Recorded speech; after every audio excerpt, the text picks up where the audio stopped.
Scaling any D2C business doesn't have to be difficult as long as you have the right information. And if you want to learn how to steal customers from all of your big competitors that don't care about their customers anymore, make sure to stick around to the very end of this video because I'm going to show you a secret trick that I've been using for years. Now, I know you love videos like this, but sadly YouTube only has a like button, right, puppy? So go ahead and smash it aggressively with enthusiasm. And don't forget to hit subscribe so that you don't miss any other videos. So that being said, let's get back to it. All right, buddy, I gotta get back to more videos. Okay, let's go. Here you go, buddy. Here's a treat for you. There you go. Good boy. The most important thing when trying to scale a D2C business is understanding your hero offer and the most valuable investments to make in your growth and acquisition. The hero offer is the single best thing to get somebody's attention and ultimately to monetize that attention after they click on your ads. Because remember, what we're trying to do is buy attention and then monetize that attention. And objectively speaking, there will be a single best allocation of those resources based on the PSM and customer journey, LTV, CPA, and volume, and all of those other things. So pick one and go with it. The biggest brands in the world know this one thing to be true, and let me pass it on to you because this is what separates a 6-figure business from an 8-figure business with a 9-figure exit. You should avoid selling a variety of products that create a variety of customer journeys at a variety of PSMs.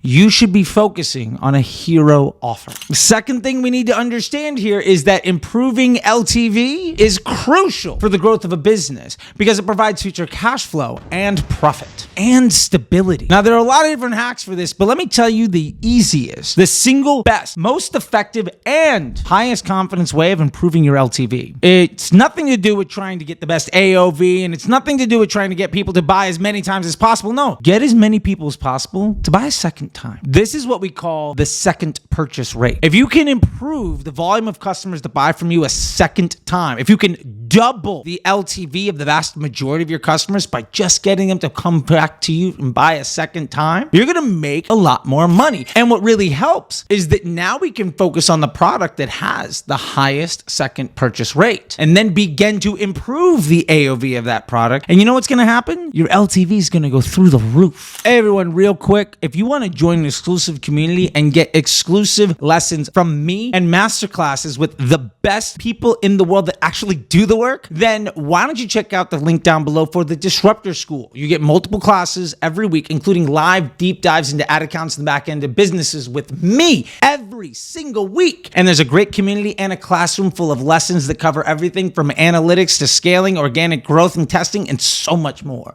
With that being said, again, down below, you'll find a link for that. And let's get back to it because this lesson will change everything for your business. Now, when we're talking about getting a better LTV, the focus should be on the maturation of the customer journey. Now, one of the biggest issues that we have in the business is everybody's prioritizing CAC, customer acquisition cost. You know what that does? It prioritizes people who buy one time. But remember, making a sale and acquiring a customer are two wildly different things. So what we need to focus on is the hero product. What can we sell? Or more importantly, what can we promote that inspires a customer to make a purchase, and not just one, but to come back a second or even a third or a fourth or a fifth time. You might have a product with a great margin where nobody ever comes back and buys a second time. But if I have a product where I might even lose money on the first sale, but I get somebody to come back 5 times, believe me, I'm going to have better cash flow. It's going to be much easier for me to manage my inventory, and I'm going to make way more money than you are. And 3 months from now, 6 months from now, 12 months from now, my media budget on just reoccurring revenue alone will be more money than you're making every single day. And it's not just a margin thing. My net margin will be greater than your entire take home because I'm building a business. You're still trying to be a salesperson. And that's one of the biggest mental switches we have to make. Improving our business. Scaling a D2C brand is about acquiring profitable customer journey. And the easiest way to do that, again, get that second, get that third purchase. Find the product that people want to buy, where not only do they want to buy that product, they want to come back and buy a second or a third time. That's infinitely more valuable than getting a good CAC, because a good CAC with no return purchases isn't future cash flow. So there's one thing we have to keep in mind, and then we'll get to that secret trick that we talked about earlier. The unique selling proposition of a D2C business is its unfair advantage in the marketplace, which ultimately can be leveraged to grow that business and steal market share from big retail competitors that legitimately don't care about their customers, especially in a recession. And that brings us down to our ultimate secret tip and the thing that we have to keep in mind. The reason that D2C exists. Now, back in the day, direct to consumer was,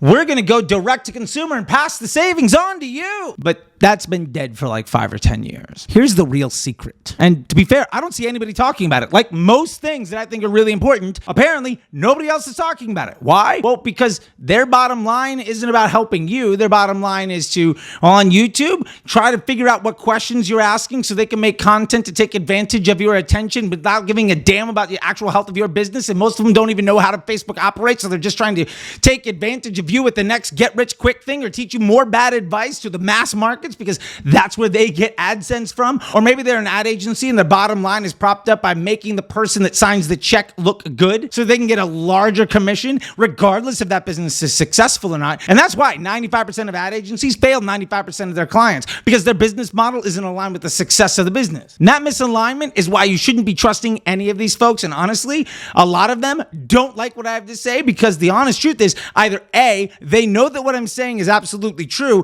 in which case shame on them for trying to be hucksters and used car salesmen in the marketplace, or B, they don't know, in which case they're not the people that you should be trusting with your money anyway, because they're even less informed than you are. That being said, let's get to it. The reason that direct to consumer exists is because it provides a higher quality customer experience. You can save money going to Walmart or to Target or whatever your regional thing is, but there's something in D2C that you value more. This shirt, for instance, is from Howler Brothers. It's incredibly well built. It's a fun design. I love the people behind there. The customer service is amazing. I'm not going to get any of that by going to Walmart. This is a high quality product. I'm never going to get a high quality product at Walmart. As a matter of fact, those products are made to be bad quality, so you have to come back and buy it over and over and over again. Same thing can be said for most information products, to be fair. But the point is, you pay extra to go to D2C because something's important to you. And the unfair advantage that direct to consumer businesses have is that instead of trying to keep the product as dumb as possible to appeal to as many people as possible at the lowest price to compete in retail, we can take a higher quality product because we're going to find folks that value this thing enough to pay a little bit extra for something that's a little bit better or more personalized, or at least where the person that runs the company gives a damn about who you are.